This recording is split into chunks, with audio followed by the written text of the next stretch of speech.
brainstem does not know what work is. It does not know what the gym is. It doesn't know what food is. It just knows output versus input, which is physical, emotional, mental, relational. That's the currency with which it speaks. When we look at the output and how much energy it takes, how expensive it is in the system to learn a new behavior, it may be that that new behavior over time is also a solution to support some of the deficits that might exist.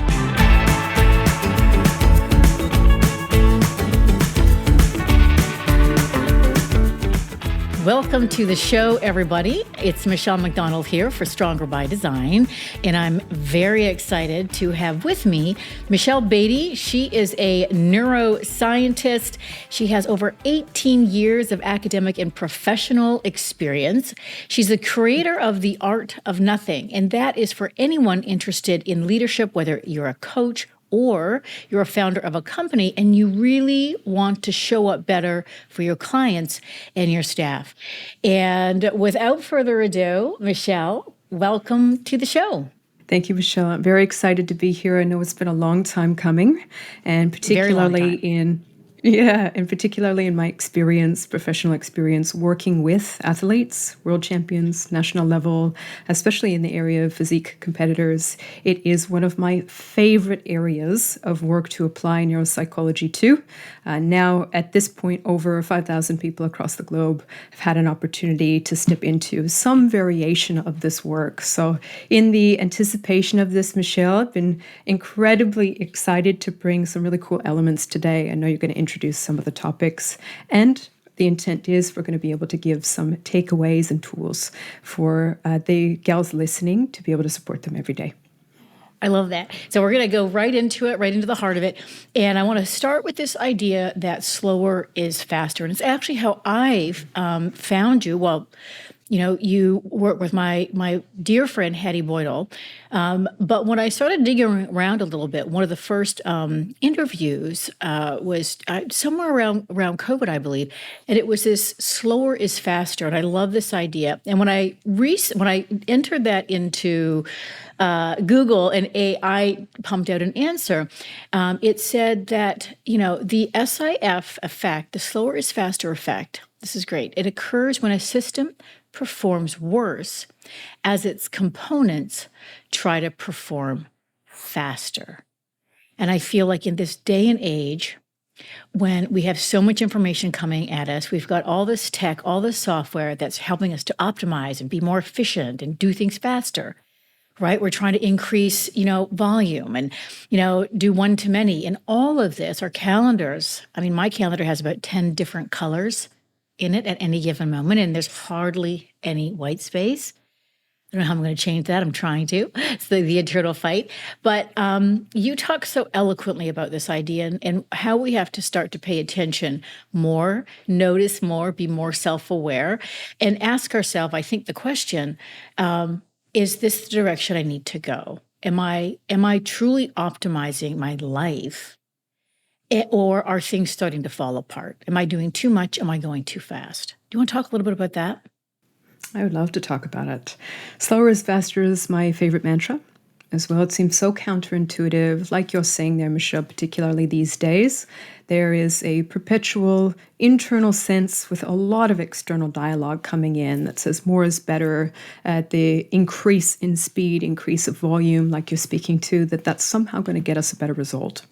And what's really interesting about neurology and neuropsychology in this sense is when we look at how neurons fire and wire together, and in particular how new habits are formed when we're engaging in novel learning. So for instance, if you have a goal that you want to achieve, you happen to be working with a coach, they are introducing different habits, low-hanging fruit to practice that might feel a little bit uncomfortable.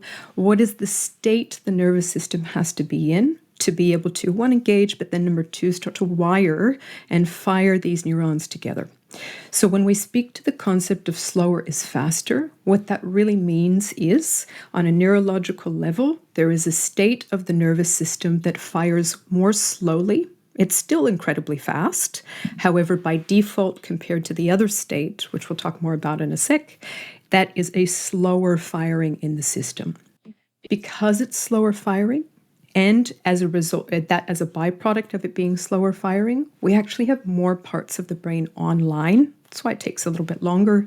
But when those parts of the brain are online and we're engaging in new novel behavior, it affords us the ability to notice, to practice, to learn from our mistakes, to hardwire those learnings in, and be able to stay with discomfort, to be able to repeat that behavior enough to get better at it. Never going to get better the first try, but when we speak to that slower is faster, really what we're saying is there's a state of the nervous system that's slower by default that allows parts of the brain to come online, that hardwires in new behaviors and allows us to stay with discomfort to practice long enough. I want to check to see if that feels clear, if that makes sense, Michelle, just so far. Slower is faster is actually a let's state. repeat that again. And I'm going to fumble a little bit because just listening to you, I had to slow down my brain because I knew Michelle's saying something and I've got to really pay attention, right? So you said you got to slow down, you have to notice, right? I don't know if you said you have to learn and learn from your mistakes and make sure that you're hardwiring in those processes, that you've got new neurons potentially firing, and you really want to make sure you're hardwiring that in. And it might take a few stabs at it, and there's going to be discomfort around that whole process. So I missed a few bits. So could you repeat that again? Because I'm sure everyone's going, yeah, well, I know she missed something. I know it. Definitely. And I love that distinction. So instead of those things being elements that you have to practice, like practicing hardwiring something in, it's not quite that. Instead, that is a byproduct of a state of the nervous system. That's going to happen automatically. So learning new behaviors, hardwiring in new behaviors, the system learning not to do the old reflexive behaviors that we'll probably talk more about soon, that is a byproduct of the slower is faster state. So first we want to be able to activate that slower is faster state. We'll talk more about that too. And then the byproduct of that is all of the result that we want in terms of learning, integrating, the habitual practice of things where it takes less effort. Something's really hard at the start and then it gets easier over time. That's a symptom and a byproduct of this slower is faster state. I love that. It reminds me a little bit in a different way of James Clear. If you can, start with your identity, then processes, the goal will happen as a consequence almost, right? So I love that. I'm sure the audience is just like, okay, tell us more. Tell us all the goods. And let's everyone take a breath and slow down and really pay attention to the knowledge that Michelle Baty's dropping right now. I'm so excited about this. What do you want to start with next? Do you want to dive deeper into this idea of getting into what is this magical nirvana that we have to get into? Yeah, I think it's helpful to understand a little bit of the neurology. More neurology isn't necessarily better. However, there's quite a bit of science out there, and certainly in my own experience, to know that when we understand how the brain is structured and how the nervous system interacts with new uncomfortable behaviors, that just on its own can change our neurology and help us approach and move towards those things with a little less resistance. So I think starting there and explaining a couple of different things can be helpful. Now, of course, we want to make it simple enough, so Michelle, interrupt me at any time for clarification. I will, don't worry. We'll make sure. Great. Okay, good. I've got the backs of the audience. I'm ready. That's it. I'm ready. That's it. Yeah, so just as a start for you who's listening, if you happen to have a goal, or there's something that you are wanting to improve, it's meaningful for you, there's purpose behind it, but then as a default, you're aiming to engage in behaviors that are maybe a little uncomfortable at times, or maybe you notice that they're hard to stay with. What's important to know from a neuropsychology perspective is your nervous system, in simple terms, has two different states. There's one state where our nervous system is feeling a little too overwhelmed. There's too much, too soon, for too long going on. And it doesn't distinguish going to the gym or food or anything like that. It is allostatic load, that's a term for the total load of stimuli or messages coming into the system where you have to meet those demands. So how we would measure that or quantify that would be, how much sleep are you getting? How's the rhythms of your relationships? How much food are you getting? What is the quality of that food? How much output is there for your work and for your training? How much rest are you getting? How much play and creativity time do you have? And all of this information over time, day to day, week to week, month to month, over decades, compounds to then create a possible state in the system where it's a little too much too soon for too long. And in that case, whether the demands of our nervous system are too high and we don't have enough resources over time to be able to meet those demands, so not for short periods, but for long periods of time, we don't have enough resources to meet those demands, our nervous system will go into a very reflexive state. This is not the slower is faster, it's the opposite one. Very fast state where it prioritizes efficiency. And it will choose, neurologically, it will choose reflexes that keep us alive. Survival is number one, but also move us as quickly towards resources that are going to help us make up that deficit. I think an example might be helpful. If you're not going to ask for it, can we give an example? So a really great example, and I love working in the health and fitness industry because it's so airtight to be able to look at different analogies and how this shows up. An example might be if you happen to be in a diet phase and your calories are lower than your exertion and your output, right? In short periods of time, this is fine. The nervous system is built to do hard things. It is built to meet demand. We know in terms of building muscle, you have to break a muscle down, create a stimulus, and then feed it for it to come back stronger, right? So this is still the same nervous system. It's great in short periods, really, really important. But when we look at this over time, you can see this with women's physiology, humans generally, but women's physiology. If you're in a diet phase for too long without bringing food up, your body will be in too much of a deficit, and we're going to start to see some adaptations. It's going to be too much too soon for too long. So we might have metabolic adaptations. Michelle, you know way more about this than me. But one of the things that shows up in that example is we move into this very fast reflexive state that we were talking about. Part of the brain called the amygdala. It's not just the amygdala, but this fear center of the brain will start to signal you're under a state of threat. So in that, it's going to prioritize reflexive behaviors moving towards a thing that's going to keep it alive. So in this case, and this is very, very common, if we've been in a diet phase for a very long time, our ability to regulate our appetite becomes increasingly more difficult.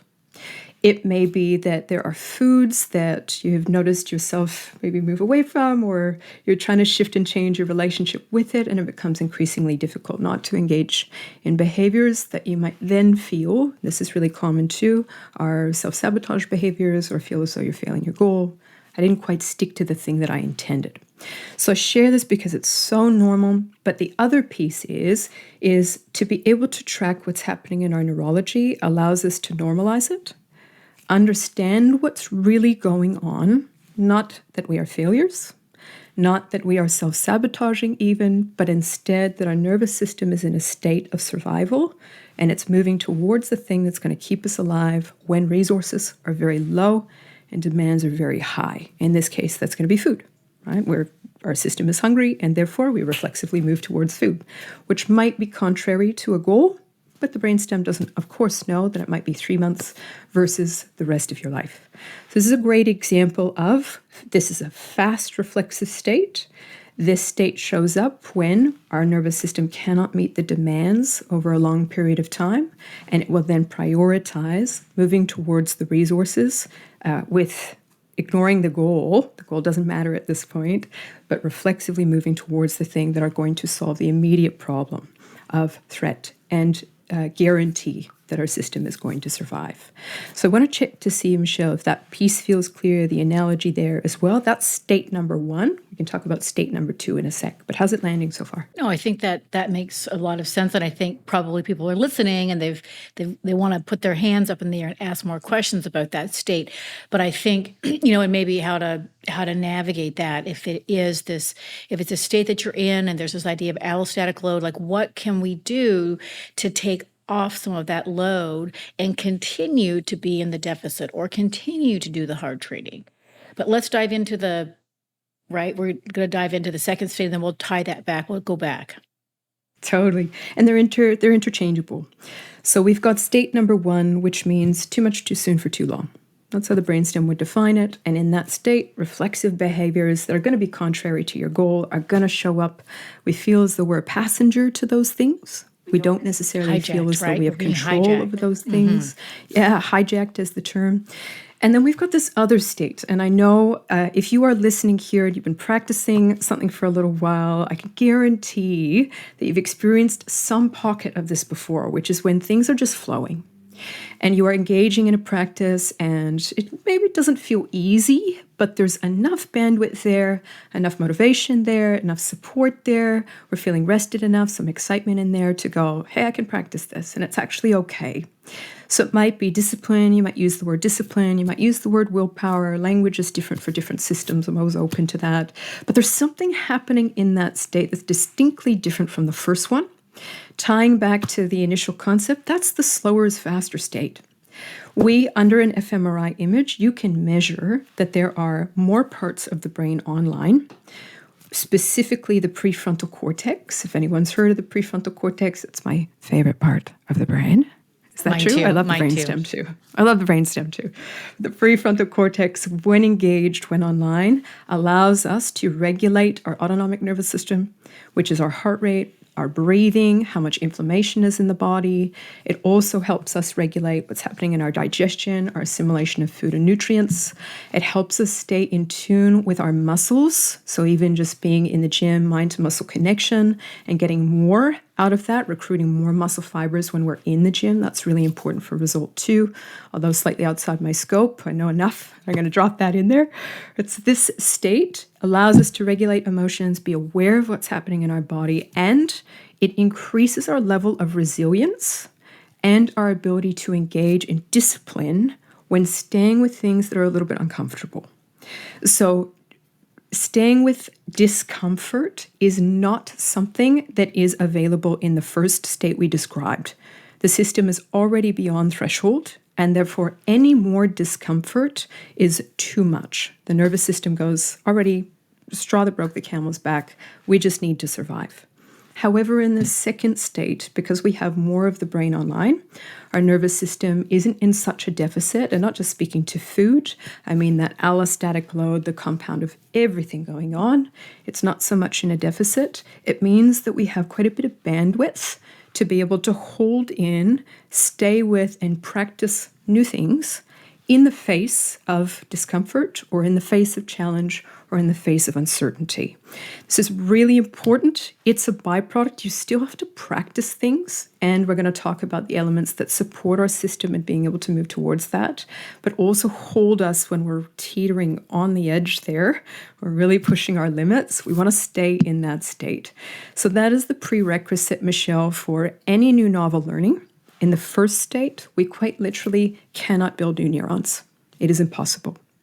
In the second state, on the other hand, if we are practicing something quite consciously with the right support and resources, although it still takes time and energy, and building new neurons is very expensive in the system, one, it's possible.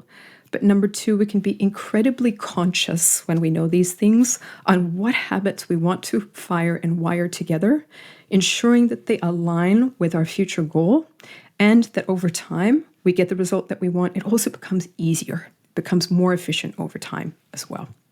So check in to see how that piece feels. We've got state number 1. That's incredible. Yeah. We've got state number 2, which we love. State number 2. So is there a name to these states? Yep. So the first one we would call a protective state. A lot of the time, you might hear yourself, and I'm speaking to our listener, you might hear yourself say self-sabotage. From a neurological perspective, self-sabotage doesn't exist. It is simply a protective state where your nervous system has deemed, I am not able to meet the demands with the resources that I have, and reflexively, I need to get more resources to be able to even out. Right? And I love this work because it takes away all the stigma. We just understand the mechanism that's there, which allows us, moreover, to work with the system versus against it. So there's that piece there. If we notice ourselves say self-sabotage, that would be indicative of a protective state. Survival's the only goal. Our future goals don't matter. there, right? Really great at keeping us alive. In fact, it's got 100% success rate at keeping us alive. Nothing in a petri dish ever gets 100%. I love the brainstem. And then the second state, so that's protective. Then we've got the second state, which we would call connective. Protective and connective. The reason we call it a connective state is we've got the prefrontal cortex online, where we are connecting to the lower parts of the brain, connecting to our central nervous system, our peripheral nervous system, which is our legs and arms and hands and feet. So we're very connected to that internally, but also able to connect outwardly with a part of the brain or a system of the brain called the social engagement system. An example of that would be if you are working with a coach, a connective state might be that you're more receptive to what they share, a little less resistant, even if it's scary or uncomfortable, or even if it feels like a little bit unsteady, and there might be some parts of your system that feel a little mistrusting. You are still able to engage with that coach, knowing they have your best interest at heart, knowing there's enough data to say that they are skilled, they have the ability, they're going to check with me, we're going to work through this, we're going to learn some skills together. So that social engagement system, when it's online with the prefrontal cortex, that's the connective state. Allows us to stay with discomfort, but one of the hallmarks of it is it allows us to engage with people around us that will also support our ability to do so when the stakes are a little bit higher. That's great. Yeah, protective, connected makes so much sense. And I think just listening to how you're describing it, I know the listeners are going to be identifying probably a lot the allostatic load that you're talking about, because a lot of the listeners here are in the 40 plus category. And many of them are career women, whether they've re-entered the career force, or they've been in it and are scaling up in their career or having to make choices. Do I want to go up a level, right? They've got kids potentially going into college, and we know that dependency on parents is going up in years, right? So when I was a kid, in your teens, that was it. You were, going out the door and going to university and starting your life. But now it's very delayed with people staying at home well into their late 20s. That's very normal. And then parents, right? So aging parents starting to need, assistance, going into nursing homes, and there's that transition. And then, of course, there's the menopause transition, and that's a whole other thing. So we've got a lot of allostatic load from these things more than anything else. And then if you're working with a coach, you're probably choosing to go through a major lifestyle change. So you have to be online. Otherwise, it's just going to be, your brain's going to be a rubber ball. It's just going to just not be able to penetrate, not be able to get in. It's such a catch-22, Michelle. I appreciate your reflection on all of those elements. I'm going to impart and share also the rhythms and culture of the world that we live in. There is so much information coming in, and that is inclusive of allostatic load. I think 20 years, 30 years from now, we're going to look back and just go, that was absolutely bonkers. Hopefully, we'll be moving towards being able to support our systems in a better way. So I add that piece in. It's accumulation of everything. How much demand versus how much recovery, and not specific to just relational containers or work or training. The brainstem does not know what work is. It does not know what the gym is. It doesn't know what food is. It just knows output versus input, which is physical, emotional, mental, relational. That's the currency with which it speaks. So the catch-22 here, Michelle, is that when we look at the output and how much energy it takes, how expensive it is in the system to learn a new behavior, it may be that new behavior over time is also a solution to support some of the deficits that might exist. Right? I'm going to ask you to repeat that one because it's important, right? So important. How we prioritize, choose your heart, how we prioritize hard things. Yeah, it's a tough thing. So if our system is in a deficit, Resources, that's a term for it. It's just the accumulation of things that it might need to recover from all of the information coming in and processing. If we're in a deficit over decades and decades, we have to generate a certain amount of energy and attention and focus, which is very expensive. It's not efficient, to learn the behaviors to be able to support and fill in that deficit. What's an example of this? The higher quality food we eat, the better our nutrition, the better our body will be able to sustain, compensating for and recovering from stress. However, to be able to learn some of those behaviors and practice those behaviors over a period of time takes energy and it takes focus from a system that might not have a ton with its start point. So this catch-22 is we're really tired and our system is like it's suffering. And in order to fix some of these things, we have to find energy to learn the new behaviors, practice the stuff to get good at it, to be able to become less tired. At our low point of energy, we have to find the energy to then learn the skills to increase our energy. I want to check to see that that makes sense. That's the catch-22. That's why it's so hard for people to engage in behaviors, because often it's at a time where the resources that are needed to learn those new things, be in that second state, they might not be readily and fully available. Way easier when you're 17 than when you're 47 or 57, right? There's just less allostatic load when we're 17 on the whole of things. Can I check to see how that lands, if that feels clear, Michelle? Yeah, I think definitely we see that with the larger population. I think it's curious, at least in our program, the 24-week transformation program that I run, which is, probably at this point, it's probably 85%, 40 years old and plus. And these gals are very busy and they're very successful, but they want the change, right? And somehow, whether it's a rock bottom experience, so a pain push, or whether it's a pleasure push, right? Like visualizing, maybe they've seen Jody or Trish or one of these gals, or my mother on Instagram, and they think, oh my God, her before is me now. And their minds are opened up to the possibility that it could also be their story, this journey. And so maybe there's a pleasure pull, but somehow these gals are able, despite very hectic schedules and strong old patternings and maybe some resistance from their environment, they're able to make this massive change en masse, like large groups of gals together. So that's very interesting to me. And maybe that's tapping into some of the being social animals and being surrounded by other people, all carrying you along this journey. Mm-hmm. Can I speak to that? Yeah. I love it. And always, so as a scientist and just loving data, nothing is a coincidence.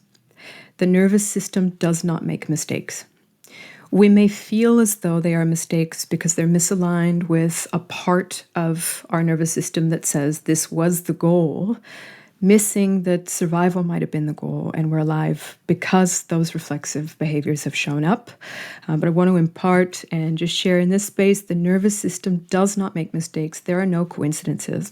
So as a data lover, Michelle, when you describe these events of going, it could have gone this way, and all of the variables of decades and decades of too much too soon for too long, working on a career, taking care of a family, all of the pressures that women experience, which we might not talk about today, but we know they're in the room, and it's important to acknowledge all of that over a lifetime. How is it that some people move towards the second state and are able to generate and find from a reservoir of energy the ability to engage and practice and do so long enough to get better, versus some other people who might not be able to do that for a period of time or perhaps ever in their lifetime with regards to a goal that they achieve? Like, what are the pieces that determine that?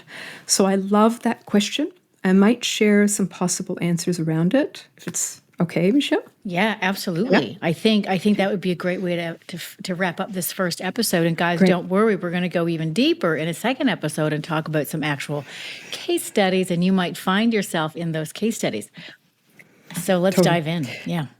So that piece there, right? And for you listening, it may be that you have tried a couple of times, and there's a lot of data out there to say the more times you try and fail, the more likely it is within the right context, particularly social context, the more likely it is you're going to succeed over time. There's a direct correlation between the number of supported failures, very specific supported failures, and the likelihood that we will achieve our goal or be able to sustain the habits over a lifetime. So the number one hallmark of what's required to move into this second state, which allows us to stay with discomfort, to be able to increase our level of resilience, that even when there is every reason for us not to do something, and we have very low energy and we're doing all the stuff for everybody else, the number one thing is safe social support. Safe social support. When we speak to biological hardwiring of the tribe and look at the mechanisms of the nervous system, when you have a coach, when you have a community, when you have social support around you with people or women who have similar goals, who are working to practice similar things, there is an exponential increase in your nervous system's ability to be in the second state, this connective state. Train with John, that's a story that creates a connected state experience, and suddenly our neurons fire and wire together very differently. It's possible. There are others out there. I can speak, I can share, I can practice, they know. Trials and tribulations are held by a community as opposed to being too much on your own, moving you into that first state, not being able to engage over time, or failure may be the final end and we never reach our goals or we never re-engage in that goal. So as a takeaway message here, and a synopsis of what we've covered, because I know we're going to do a second episode soon with some case studies. We've spoken about a few things. The first is that if you're aiming to achieve a goal, one of the prerequisites is engaging in practices that might be a little uncomfortable, long enough for you to get better, for it to get easier. That has to be aligned with the goal that you're wanting to achieve. The second is the precursor for this is what state you are in. The first state, which is protective, is when the system is overloaded and does not have enough resources to be able to meet the demand. That will shut down your ability to hardwire in new behaviors, guaranteed. Doesn't matter how smart or clever you are, it's a guarantee. If you happen to be in that second state, or like we're going to talk about more in the next episode, if you happen to have the resources and support to foster your ability to move into that state, you are exponentially more likely to engage in habits aligned with your goal, also to just have a future goal in the first place, and lean into the resources, the spaces, places, and people that can support you at times where you otherwise might revert to those old behaviors. They keep you in the game. They keep you in the game long enough for you to keep yourself in the game long enough. So in that safe social support, it's really great if they happen to be skilled in the area of the goal that you're aiming to achieve. That's another element of that combo. But if we can get those two things together, there is a very high likelihood that your nervous system would be able to hardwire in new behaviors, increasing the likelihood that you're going to hit your goals. It sounds so simple. I thank you so much for an incredible introduction. And I mean, honestly, we could keep going in this first episode, but I know we're gonna come back. We're gonna tie it off here, and we're gonna come back. But when we come back, what we're gonna dive into, what I'm hoping to tease out from you, are some of the skills that we can practice, that people can practice. So some really good take-home skills that people can start working on, so that they can create more space, more capacity, right? To be in this state where all the goodness will come. And also talk a little bit more about self-awareness and how important and how crucial it is to this whole process. I talk about a lot in my coaching to be incredibly self-aware, and that is like the holy grail of the journey of being human and aging really well and not, being older and feeling like you've wasted your life. We want to be older and wiser and look back at our lives and feel like I chose well, right? But that requires self-awareness and being purpose-driven. Yeah. And then I'd love to go into some case studies and, like how do we get out of our way? So does that sound good? I'm looking forward to it. All right. Love it. Okay, great. I'll see you next episode. Thank you, everybody, and we'll see you next episode. Thank you so much, Michelle.